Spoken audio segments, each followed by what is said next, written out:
Manyura Morisori Douglas, still missing following a wave of clandestine security enforcement operations. Jimmy Mtava Mwanzi, abducted in Mlolongo, not seen to date. He was abducted at the instructions of DIG Langat. Dennis Chege, an activist who was said to be involved in the Gen Z protest, vanished and remains completely unaccounted for to date. Brian Stigo, an Nakuru fisherman, who mysteriously went missing in 2022 under similar contested operations at Lake Nakuru National Park. The plan promised Kenyans that the National Coroner Service Act of 2017 will be amended to establish the Coroner General's Office. The objective and aim of this amendment was to remove the burden of investigating suspicious and police action deaths from regular police channels and DCI. Further, the amendment of the Act was aimed at removing potential conflict of interest and ensuring absolute transparency in handling and explaining deaths, enforced disappearances, or fatalities resulting from the law enforcement operations. 4 years later, this promise has not been fulfilled. National Coroner Service Amendment Bill 2026 was officially published in the Kenya Gazette on April 16, 2026, and received by the Directorate of Legal Services in July 2026.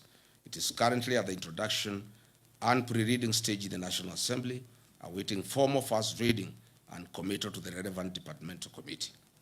Mr. William Ruto has also facilitated acts of transnational repression against foreigners in Kenya. More specifically, on July 24, 2024, 36 Ugandans, members of a Ugandan opposition political party, as part of a joint Kenya-Ugandan security agency operation, and were forcibly returned to Uganda. On October 18, 2024, 7 Turkish asylum seekers were abducted in Nairobi by masked men. Kenya later confirmed it forcibly deported 4 of them to Turkey in a joint security operation, citing bilateral ties, drawing severe condemnation from the Office of the United Nations High Commissioner for Refugees and Human Rights.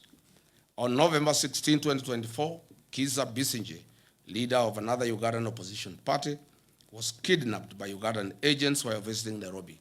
Kenya government officials claimed they were unaware of the abduction, but the Ugandan authorities maintained it was a coordinated action between the two governments.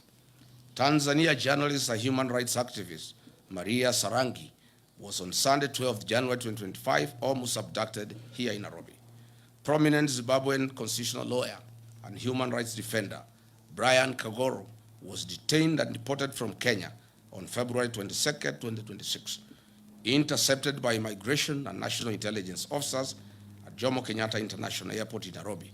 He was held for over 10 hours and subsequently put on a flight back to Johannesburg, South Africa.